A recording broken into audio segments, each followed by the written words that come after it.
So I know that I've been kind of slacking with my uploads. I've been having a lot of fun streaming lately, just because I really haven't been feel like commentating. And I have been noticing that I do get more engagement from my streams than I do my post-match commentaries. So I figured I'd kind of have a go at trying that, and I have been actually enjoying my streams quite a lot. Also, the less time I spent recording, the more time I had to actually play and grind out the Brandenburg campaign that I so desperately wanted. You guys know I have a special place in my heart for German brawlers, so I figured it my duty to put perilous amounts of hours at the very last minute into that campaign. But anyway, this I figured would be the second installment of the Back to Port series that I've been trying to get into doing. I've been slacking with that as well. So this is the All That Is Gold Does Not Glitter campaign. We're entering the second week of it. The campaign that introduces the American Tier 7 DD, the Sommers, into the game. Of course, that's not all that this game, or that this update introduces into the game, but, I mean, the updates that get introduced, mainly people only care about two things: the newest premium of the month, and any new ship classes that enter the game. While we're on the topic of that, let's just start off this by talking about the new Soviet aircraft carriers. First of all, I hate them with a passion. Not because they're overpowered or underpowered, even though they are a bit overpowered in my opinion, but anyone that knows me knows that I will never stop bitching and complaining about how much I don't want carriers in the game. Which is exactly why, instead of putting Soviet carrier gameplay in the background, I went with something slightly less frustrating: Soviet battleships. But I just want to talk about how interesting the timing is. They released Soviet aircraft carriers into the game literal weeks, not even weeks, I think maybe a week and a half max, after Russian forces decided to launch a full-scale invasion of Ukraine. Coincidence? I think not. Actually, it is a coincidence. There's no way Wargaming could have predicted that Russia was going to invade Ukraine. Unless, of course, Wargaming was in on the plan. I've cracked the code. Alright. Wargaming. Okay. Hear me out. Wargaming is actually in unison with the Russian government and set up and orchestrated the Russian invasion of Ukraine, and then decided to release Soviet aircraft carriers as a big fuck you to the player base. Alright, I'm just gonna take my tinfoil hat off now. But I just thought it was weird. Like, no one asked for more carriers in the game, and then they go and put Soviet aircraft carriers in the game. I just thought that was a really interesting move.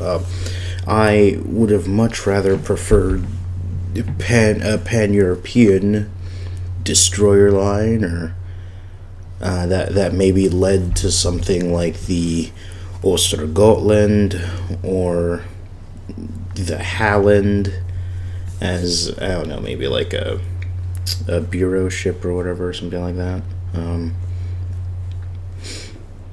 I don't know. But I mean, don't get me wrong. I know those things have nothing to do with each other. Russia invading Ukraine and Soviet aircraft carriers coming into the game. But I just felt like that was funny. But I just thought it was a really weird move. Like I said, I would have preferred pan-European DDs, or maybe even like German, I guess, destroyer leads you'd call them. As opposed to Soviet aircraft carriers. But what are you gonna do? So the newest premium ship, USS Somers. I also have no real wish to play whatsoever. Just because I'm kind of tired of Tier 7 campaigns, and as far as the Sailing Robin has just confirmed, that's all we're going to get as campaign ships in the near future, just Tier 7 ships. So anybody that was banking on lower tier ships, Tier 3, 4, 5, 6 as viable for a campaign ship in the near future, you can just kiss those dreams goodbye. There were some good things that came out of this update, though. Let's see. So we finally got the ability to turn off AA. So destroyers that were having their location broadcasted by carriers at a range of 3 kilometers, 3.5 kilometers, whatever. Even though they weren't really supposed to be detected until 2.5 kilometers, give or take, now have the ability to turn off their AA and further conceal themselves from carriers, which I think is fantastic, because we all know that aircraft carriers, when they are not posing a threat to absolutely dev strike a DD into oblivion, the main damage that they cause to DDs is their ability to keep them spotted. And unless you're something like a Friesland or a Fletcher, there's not really much you can do about it, because your AA is absolutely pitiful.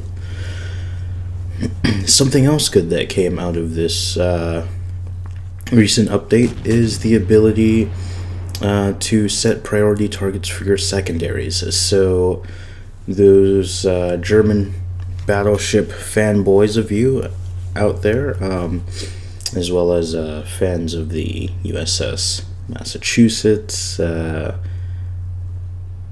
no, that's really it. Yeah.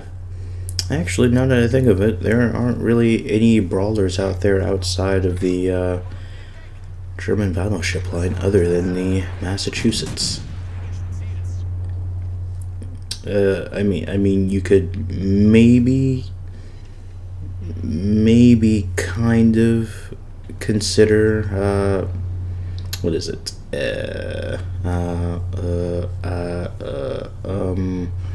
You could maybe consider Jean Bart as a secondary threat. I mean, not a threat, more like an inconvenience. The 105 millimeter secondaries on the Jean Bart are really just good for setting fires, but I mean, fires are still annoying. But yeah, so those of you brawler fans out there, like myself, now have even more of a reason to spec for secondaries. They did do it kind of weird though. So in order to turn off your AA and set priority target for your secondaries, you have to go into your comms wheel, and then there's a command like, triangle, square, whatever, for the appropriate action you want to choose, which, I mean, for AA makes sense, but for secondaries, I was actually hoping it would be something more along the lines of holding your weapons button. So triangle in most cases would be for swapping from your primary weapon to your torpedoes, but I was banking on more something like holding down the triangle button, or the Y button I think it is on Xbox, would give you the option to select secondaries, or your secondary batteries. So that was a bit of an interesting play. I do like that it's not a skill. As far as I'm aware, it's not a skill that you have to equip on your commander build. Because in the PC version, you would need... was it advanced? What was it? Advanced secondary fire training or something like that, or no, manual secondary target training is what you would use to select the ability to set priority targets for your secondaries. But it's a free skill as far as I'm aware, for all battleship captains, or all captains. So that's okay. I guess that evens out. They did introduce new ships as well. One I am most excited to see is the Tiger 59, which I think would be a great partner for the Belfast. Oh, speaking of which, okay. Aircraft carriers, yet again, are getting rebalanced for the sake of, I guess, having their Soviet counterparts added into the game. They felt like touching up on the current ones. So the American Langley gets dive bombers and torpedo bombers. Damage increased by 5%, speed increased by 10 knots. Shikaku gets its concealment buffed to 7.5K or something like that. The Hermes just gets an overall damage increase all across the board. I think the only CV that really suffered a nerf was the Parseval. Everything else either got buffed or went untouched. Meh. But yeah, I just thought this was an overall interesting update. I mean, I liked everything that they did except for whatever they did with carriers. They suck for that. I hated that. But you guys know me. I will forever preach to the ends of the earth how carriers do not belong in the game. That's just me. You guys know I like to complain and cry a lot. But I just felt bad if I didn't get a video out today. I knew I wasn't going to stream. I wasn't going to really play or anything like that. So I was like, oh, I'll do a video right quick. You know, I don't mind. For you guys, I will do anything. But thank you for watching. If you did decide to watch this video, any support is greatly appreciated. So a like, a comment, a subscribe, whatever you feel like throwing my way, I will greatly appreciate that. But I will catch you guys next time, whether it be in a post-replay commentary or a stream. I look forward to seeing you. So you guys take it easy and have a good weekend. Peace.